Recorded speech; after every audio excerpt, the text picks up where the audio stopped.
Los Angeles, 1967. There's a school in Chinatown. No sign on the door. No posters in the window. You don't find it by accident. Inside, it's quiet. The kind of quiet that makes you aware of your own breathing. Students move like shadows. Bruce Lee walks between them, watching. Adjusting a wrist here, a stance there. His voice is low. His eyes miss nothing. Then, the door opens. Everyone stops. A man walks in, and when I say man, I mean a mountain. 6-foot-5, 260 pounds, arms like steel cables, hands that look like they could crush stone. He doesn't ask where to stand. He doesn't bow. He just looks at Bruce Lee and says, "I've been lifting for 12 years. 400-pound bench press. I've heard all about this speed and leverage stuff." He crosses his arms. "I don't think it works. Not on someone my size." The room freezes. No one breathes. Nobody in that room blinked. Lee doesn't react. Doesn't smile. Doesn't frown. He just tilts his head slightly and asks, "What would prove it to you?" The powerlifter steps closer. "Let me grab you. Use your technique. Stop me if you can." Silence. Long, heavy silence. Lee looks at him. Studies him. Then he nods. Okay. They move to the center. Students back against the walls. You can hear the floorboards creak under the big man's weight. The size difference is brutal. Lee looks like a teenager standing next to him. The powerlifter cracks his neck, rolls his shoulders, stretches his fingers. Lee doesn't move. He just stands there, hands loose, body relaxed. "Come," Lee says quietly. The big man steps forward, confident, controlled. No rush. What happens next? 9 seconds. That's all it takes. But in those 9 seconds, everything this man believed about strength, about power, about fighting, collapses. And here's the twisted part. Bruce Lee barely moved. No punches, no kicks, just pressure. So what actually happened in those 9 seconds? Let me take you back. To where it all began. Let me tell you something about Bruce Lee's school in 1967. It wasn't a dojo. It wasn't a gym. It was a laboratory. Tucked between a laundry shop and a restaurant in Chinatown. The space was small. Maybe 30 feet wide. Wooden floors scarred from years of footwork. Walls bare except for a single mirror on the far side. No trophies. No certificates. No photos of Lee shaking hands with celebrities. Just space. And silence. The students who trained there? They didn't come for belts. They came because something inside them knew. This was different. Lee didn't teach forms. He didn't teach tradition. Asterisk, he taught function. Asterisk, if it works, use it. If it doesn't, throw it away. That was the only rule. Every session started the same way. Students would pair up, drill, spar light. Lee would walk through, hands behind his back, watching. If you made a mistake, he didn't yell. He'd just stop you mid-move, adjust your elbow. An inch and say, "Feel that? Now do it again." And you'd feel it, the difference. That 1 inch made you faster, sharper, more efficient. It wasn't magic. It was precision. But outside that school, most people had no idea who Bruce Lee was. This was before the movies, before the fame, before the legend. He was just a martial arts instructor in Chinatown, respected by those who knew, invisible to everyone else, and that's exactly how he liked it. No distractions, no ego battles, just teaching. But here's the thing about being good at something. Eventually, someone always wants to test you. It was a Tuesday afternoon. The door was propped open because of the heat. Students were drilling kicks. The sound of feet hitting pads echoed into the street. Then footsteps. Heavy, slow. A shadow filled the doorway. Everyone looked up. The man standing there wasn't dressed for training. Jeans, a tight t-shirt stretched across a chest the size of a barrel. His arms didn't hang naturally. They were too muscular to rest flat against his sides. He looked around the room, at the students, at the equipment, at Bruce, Lee. And then he smiled. Not a friendly smile. A smile that said, "Let's see if this is real." Lee stopped mid-step, turned, looked at the man without expression. "Can I help you?" Lee asked. The man stepped inside. "Yeah," he said. "I think you can." And just like that, everything in that quiet room was about to change. The man didn't wait for an invitation. He walked straight into the center of the room. His boots made heavy sounds against the wooden floor. Students stepped back instinctively, not out of fear, out of awareness. This wasn't a curious visitor. This was something else. Bruce Lee stood still, hands at his sides, watching. The man stopped a few feet away. Up close, the size difference was even more extreme. He had at least 8 inches on Lee, maybe 80, 90 pounds. He looked down at him. "You Bruce Lee?" Lee nodded once. "I am." "They." Man glanced around the room again, at the students frozen mid-drill, at the simplicity of the space. "I've been hearing a lot about you," he said. "About this Jeet Kune Do thing you teach." Lee didn't respond. Just listened. The man continued. "I've been lifting for 12 years. Powerlifting, strongman competitions. I bench over 400 pounds, deadlift close to 6. He crossed his arms. "And I keep hearing people talk about technique, about how size doesn't matter, about how a smaller guy can beat a bigger guy if he's faster, smarter, more technical." He paused, looked Lee directly in the eyes. "I don't buy it." The room was so quiet, you could hear someone's breath catch. Lee tilted his head slightly. His voice was calm, almost curious. "Why not?" The man shrugged. "Because I've seen what real strength does. I've been in the gym with guys who've trained their whole lives. Boxers, wrestlers. Doesn't matter how fast you are if I get my hands on you." He uncrossed his arms. Let them hang loose. Strength wins. Every time. Lee didn't argue, didn't defend his system. He just asked, "Have you ever tested that theory?" The man smiled. "That's why I'm here." Silence. Thick, heavy. One of the students shifted his weight. The floorboard creaked. It sounded like a gunshot. Lee looked at the man for a long moment. Then he glanced at his students. Back at the man. "What do you want to do?" Lee asked quietly. The powerlifter stepped closer. "I want you to stop me. I'm going to try to grab you, grapple you, pin you. Use whatever technique you want." He cracked his knuckles. "If it works, I'll know. If it doesn't." He didn't finish the sentence. He didn't have to. Lee stood there, unmoving. His face gave nothing away. Then, after what felt like forever, he nodded. "All right." The students backed up against the walls. Nobody in that room blinked. This was about to get real. Bruce Lee walked to the center of the room. Slowly. No rush. The powerlifter followed. His footsteps were twice as loud. They stopped about 6 feet apart. Lee's hands hung loose at his sides.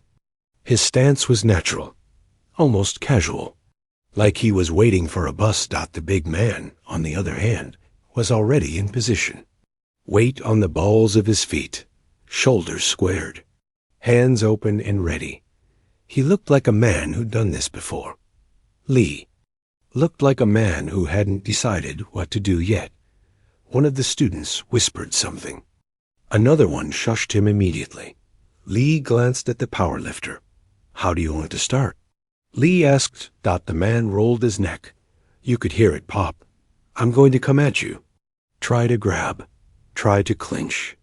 You do whatever you think will stop. Lee nodded. And if I can't stop you? The man smirked. Then I guess technique doesn't work. Lee didn't smile back. Didn't nod. He just said, okay. That was it. No trash talk. No posturing. Just, okay. The man widened his stance slightly, lowered his center of gravity. He wasn't some gym bro showing off. He knew how to move. Lee, meanwhile, didn't change anything. Didn't raise his hands. Didn't shift his weight. He just stood there. Waiting. The tension in that room was suffocating. One student later said it felt like the air got heavier, like gravity itself was pressing down. The powerlifter took a breath. Then he moved. Not wild. Not reckless. Controlled. He stepped forward with his lead foot. Hands reaching. Not lunging, flowing. He'd clearly wrestled before. His hips were low. His balance was solid. Lee still didn't move. The man got closer. 4 feet. 3 feet. His hands came up. Fingers spread. Ready to grip, to grab, to pull Lee into his world. 2 feet. And that's when Lee moved. But here's the thing. He didn't step back. Asterisk, he stepped in. Asterisk, toward the man. Toward the size. Toward the strength. Asterisk, his right hand came up. Not fast. Not slow. Just timed. Asterisk, the powerlifter's eyes widened for a split second, because he realized something. Lee wasn't trying to avoid him. Lee was meeting him. At exactly the wrong angle. No. The right angle. What happened next? It didn't look like a fight. It looked like physics. The man's momentum kept moving forward, but his body stopped. Lee's hand touched his wrist. Barely. Just a redirect. The man's weight shifted. His balance broke. He tried to plant his foot. Too late. Lee's other hand pressed, didn't push, just pressed against his shoulder. And the mountain fell. Not slow. Just inevitable. The powerlifter hit the ground. Hard. Not because Lee threw him. Asterisk, because he threw himself. Asterisk, his own weight, his own momentum, his own strength, all of it used against him. The sound echoed through the room. A dull, heavy thud that made everyone wince. For a moment, nobody moved. A man lay there, flat on his back, staring at the ceiling. His chest rose and fell. Fast. Confused. Lee stood exactly where he'd been. Hands back at his sides. Breathing normal, like nothing had happened. A powerlifter blinked. Then, slowly, he rolled onto his side. Pushed himself up on one elbow. He looked at Lee. What did you do? Lee didn't answer right away. He just watched. Calm. Patient. The man got to his knees. Then to his feet. He shook his head like he was trying to clear it. I don't understand. I felt your hand, but you didn't push me. Lee nodded slightly. I didn't need to. The man stared at him. Do it again. One of the students inhaled sharply. Lee tilted his head. You sure? The powerlifter set his jaw, rolled his shoulders. Yeah, I need to see it again. Lee didn't argue. They reset. Same distance. Same setup. But this time, the man was ready. Or at least, he thought he was. Asterisk, he came in differently. Lower, tighter. Hands closer to his body. He wasn't reaching this time. He was driving. Asterisk trying to use his weight like a battering ram. Lee waited. The man closed the distance faster this time. And again. Lee moved, but it wasn't a block. It wasn't a counter. Asterisk, it was a redirect. Asterisk, the man's force went sideways. His hips turned. His foot slipped. Asterisk Lee's hand touched his elbow. Just a tap. A guide. Asterisk and down he went. Again. Faster this time. He hit the floor and immediately slapped the wood in frustration. Not anger. Not rage. Asterisk, just disbelief. Asterisk, how? He said, breathless. How are you doing that? Lee crouched down next to him. His voice was quiet, almost gentle. You're fighting yourself. I'm just showing you where. The man sat up, rubbed his shoulder. He looked around the room, at the students, at the walls, at Lai. Then he did something no one expected. He laughed, not a bitter laugh, a real one. I came here thinking I'd prove you wrong, he said, shaking his head. And now, he trailed off. Lee extended a hand. The powerlifter looked at it. Then he took it. Lee pulled him to his feet, and in that moment, everything shifted. The powerlifter stood there, breathing heavy. Not from exhaustion. From realization. He looked down at his hands, turned them over, like he was seeing them for the first time. I've been lifting my whole life, he said quietly. I thought that was power. Lee didn't respond immediately. He walked over to the side of the room, picked up a towel, handed it to the man. The powerlifter took it, wiped his face. You didn't beat me with strength, he continued. You didn't even beat me with speed. He looked at Lee. You beat me with what? Timing? Lee shook his head slightly. I didn't beat you. The man frowned. What do you mean? I'm the one on the floor. Lee's eyes were steady, calm. You beat yourself. I just gave you the opportunity. Silence. The man stared at him, processing. One of the students shifted. The floor creaked again. But no one spoke. The powerlifter sat down on the edge of the training area, right there on the floor, elbows on his knees. I don't get it, he said. I've wrestled guys. I've sparred. I've fought. And I've always been able to muscle through. He paused. But with you?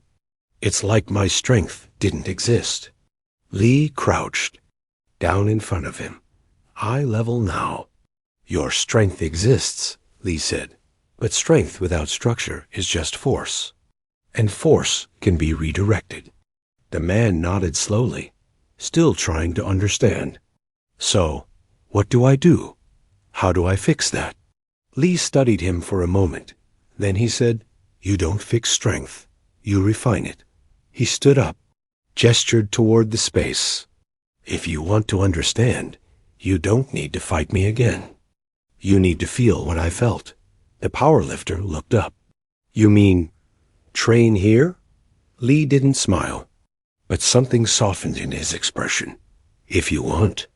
The man sat there, thinking. The students watched, silent, respectful. Finally, the powerlifter stood. He extended his hand. My name's Greg, he said. Lee shook it. Bruce. Greg nodded. Looked around the room one more time. I'll be back, he said, and he meant it. Lee didn't say anything, just nodded once. Greg walked toward the door, stopped, turned back. Thank you, he said, not sarcastically, not bitterly. Genuinely. Lee dipped his head slightly. See you soon. They. Door closed. The room stayed quiet for a long moment. Then one of the students exhaled. Sifu, what just happened? Lee looked at him. A man came in thinking he knew what power was. He paused. He left knowing he didn't. And that was the real lesson. Greg came back, not the next day, but the next week. He walked in during an evening session. Didn't announce himself. Just stood by the door. Lee saw him. Nodded. Greg nodded back, and he started training. Not with Bruce Lee directly. Lee didn't take many private students. But Greg trained with the others, learned the drills, felt the principles, slowly, Things started to click. He began to understand what Lee meant. It wasn't about being weak or strong. Asterisk, it was about being effective. Asterisk, months passed. Greg didn't quit lifting. But he changed how he lifted. He stopped chasing max numbers. Started chasing control. He didn't talk about that day often. But when he did, people listened. Because the way he told it wasn't about losing. Asterisk, it was about learning. Asterisk, I thought power was about force, he'd say. But force without understanding is just ... noise. He'd pause. Bruce didn't embarrass me. He taught me. Years later, long after Bruce Lee became a legend, long after the movies, the fame, the icon, people who were in that room still told the story, not because it was dramatic, asterisk, but because it was real. Asterisk, one of the students, decades later was asked, what was it like watching Bruce Lee fight? He shook his head. He didn't fight. That's the thing people don't understand. He leaned forward. Fighting is conflict. What Bruce did? It was resolution. Another student said, I've seen him spar hundreds of times. But that day with Greg? That was different. Why? Because Greg didn't come to learn. He came to prove. And Bruce didn't prove him wrong. Pause. He showed him the truth. And Greg? He never became famous, never made movies or wrote books, but he carried that lesson for the rest of his life.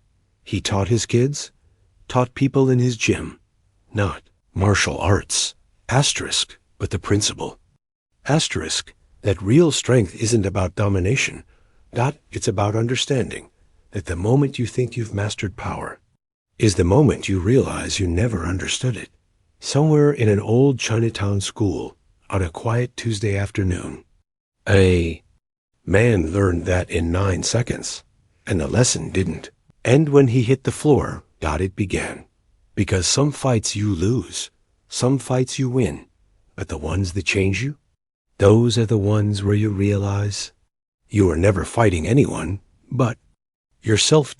And the greatest opponent is the one who shows you that without saying a word.